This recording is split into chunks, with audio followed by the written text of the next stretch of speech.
Greetings gamers, KWK here with Eric, and he is our cameraman today, and we are at Galloping Ghost Arcade out in Brookfield, Illinois. This is a great hidden gem, and actually one of the largest arcades nationally in the United States. We're going to try it out today and give you guys our input on it. We're going to try to see if we can talk to the owner today and see what he's going to say about the history of this great place. And we're going to show a whole bunch of great things that are available. It's currently only $15, and it's all free play systems, and I believe they have over 300 arcade games for us to try out today. So let's walk in and see what we can find. Alright, from here we got ourselves a nice entrance. Looks like plenty of games. Hey gamers, this is Eric. We're at our field trip at the Galloping Ghost. Just wanted to quick do a run through of one of my favorite games, Alien vs. Predator. It says 1994. I had only previously played this on a port through MAME and everything else on the computer. This will be my first opportunity to actually play it on an actual arcade. The reason it's one of my favorites is a beat 'em up. I mean, I'm one of those people that just loves a good beat 'em up, and grew up loving Alien, loving Predator. And it's one of those beat 'em ups where there's non-stop grenades to pick up, a bunch of different weapons, and you know, a bunch of special moves and everything else, and you know, it's just a good time. And to be able to play this all the way through, no quarters, it's really going to be a treat. So I'm looking forward to that, and that's about it. Greetings gamers, KWK here, and we are playing at Galloping Ghost, and this is one of my all-time favorites. This is Silkworm.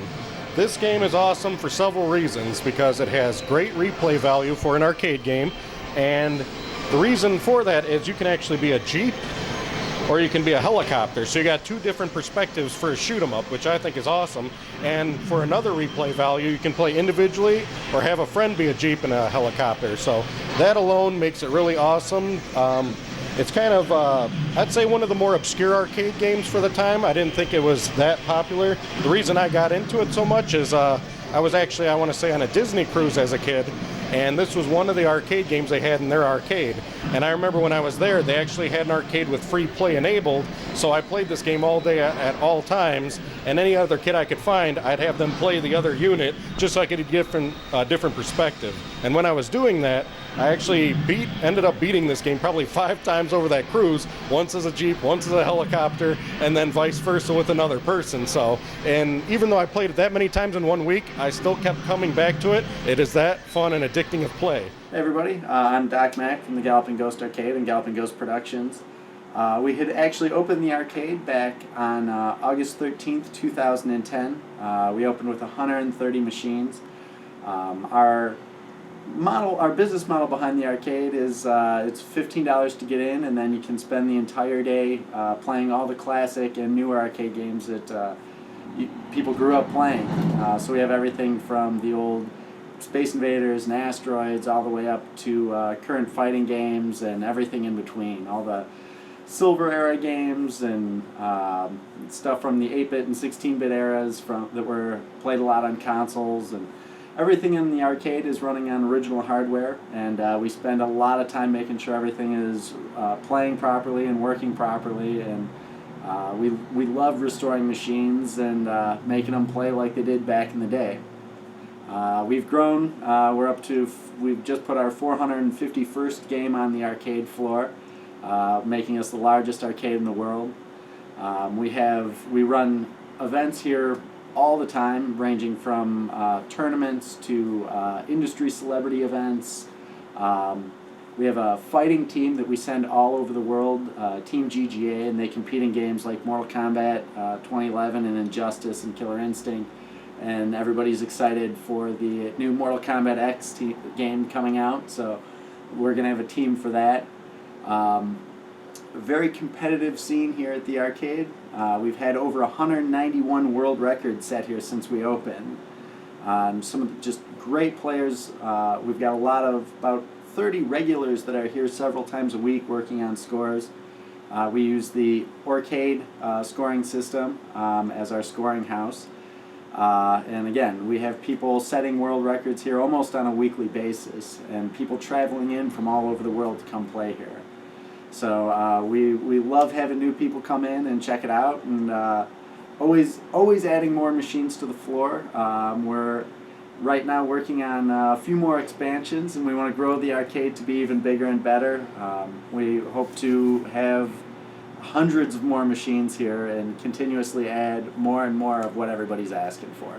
I had actually written the business model a few years before we opened, and the idea was we were going to release our video game that we were working on, the arcade game Dark Presence, and then open an arcade. Cool. We had started started working with the guys at Arcade and trying to find out what locations, existing arcades, what locations had what games, and help that site grow.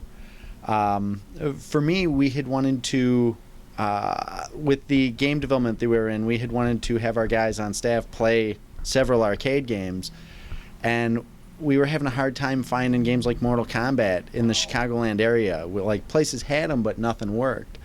Bowling alleys. Bowling alleys had it. We went to some arcades that I used to go to growing up and stuff, and a few of them had machines, but most of them didn't have working machines. So it was really unfortunate, and we started an initiative called Support Your Local Arcades, where we had offered to repair their machines for no charge, and we really wanted to promote them and get people back going to arcades. So we were offering them free websites. We would buy their domain and give it to them for free, do all the design and hosting for nothing. Really trying to hook them up. Yeah. Nobody took us up on it, though. Yeah, it's too good to be true. You probably scared people off. Well, we really showed them our background, like we're a production company, and we know what we're doing, and it was just more of a complacency towards having working machines, just most places just didn't care. Mm-hmm. Which is really what led us to believe that, like, an arcade, if done well, it would really thrive and be able to survive even in this era. And there's so many people that came to us within the industry, and they were asking us stuff like, are you going to be serving alcohol? Are you going to be, what are you going to make this work with? And a lot of people were saying, if we don't have redemption games, an arcade will never work. Mm-hmm. And me personally, I had no interest in playing redemption games. I had no interest in alcohol, so it was, I just wanted I wanted nothing but arcade games and some pinball stuff, and that was really the concept behind it all.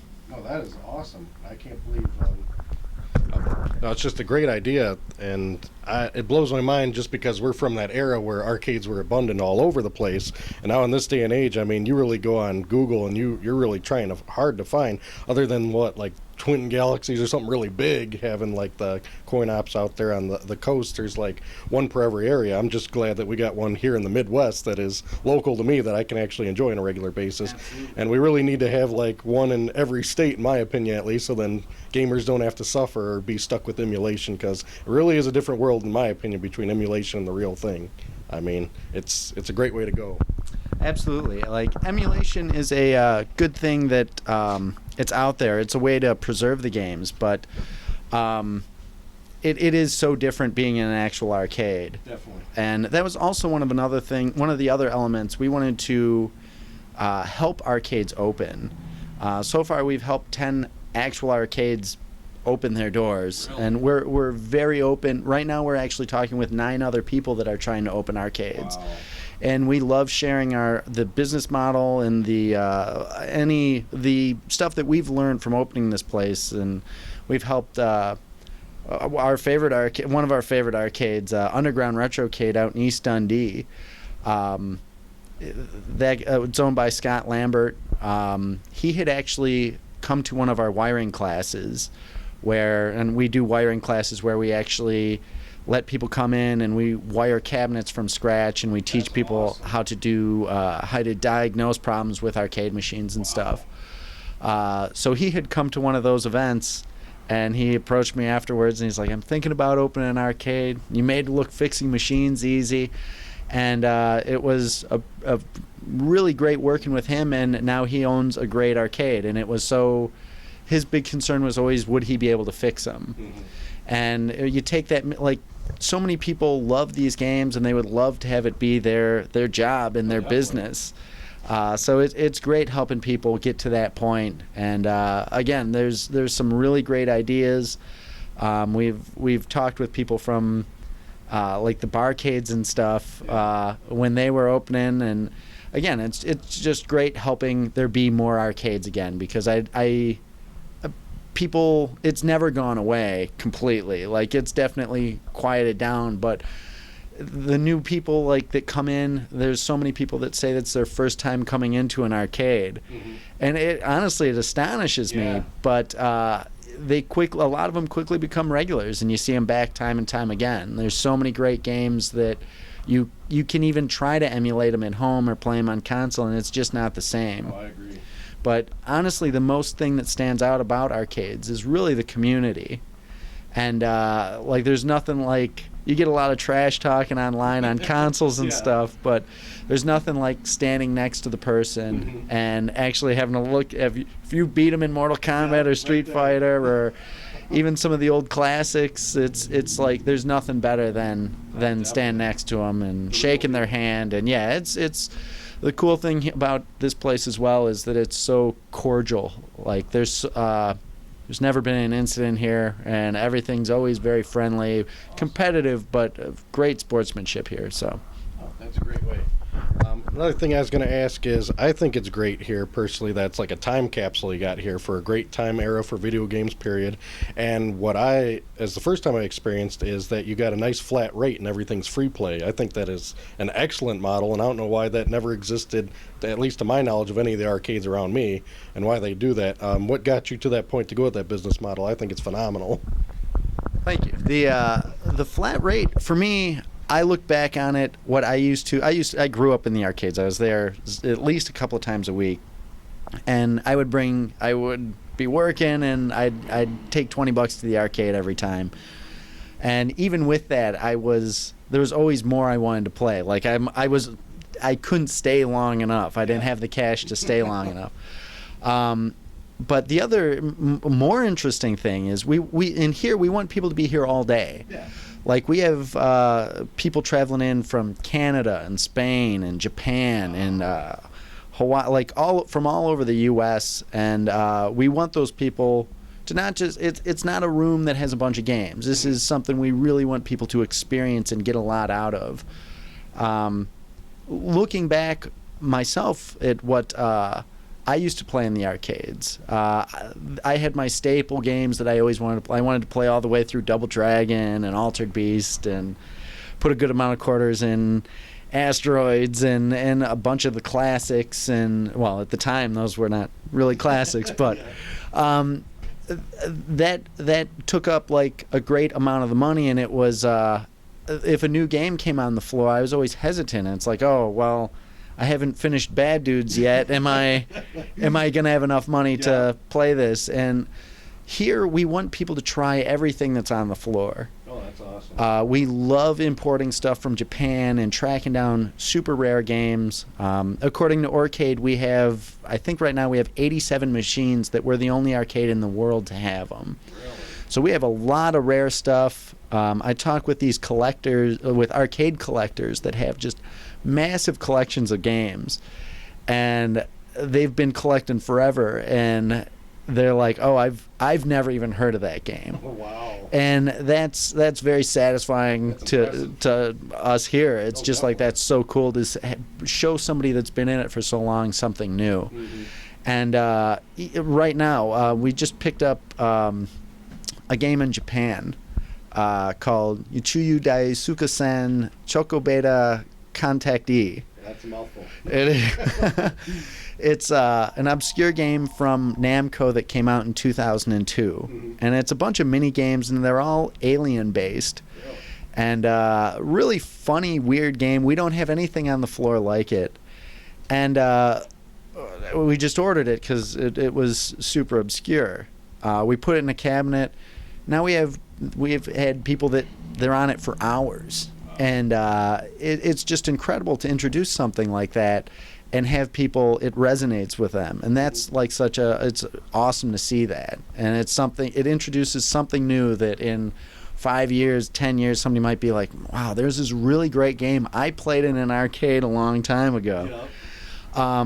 So, and to take that one step further, to help arcades as the community of arcades, like we talked to so many great arcades, again, Underground Retrocade and Star Worlds and Game Grid and Game Galaxy. There's so many all over the U.S. that are quiet with, they're not as well known. But we bought about 10 boards of that game, and we're just sending them out for free to those places just so they can experience with their client, their customer base too. That's great. So it's and the game is super inexpensive out in Japan. It's like $10 a board. Really? So it was I don't know. I just think it's important to be involved with the community of arcade owners and really help get arcades back out in the public eye, because there's some amazing, like Star Worlds and DeKalb. They've been around for over 30 years, and they're one of the last classic true arcades. They've been through everything, and just they're such a. We just want to make sure that we're not just getting the spotlight. All these places deserve to be in the spotlight. It's a community that succeeds. I mean, that's the best way to go, and I'm so happy to hear that you're out there for all the right reasons to just keep this alive.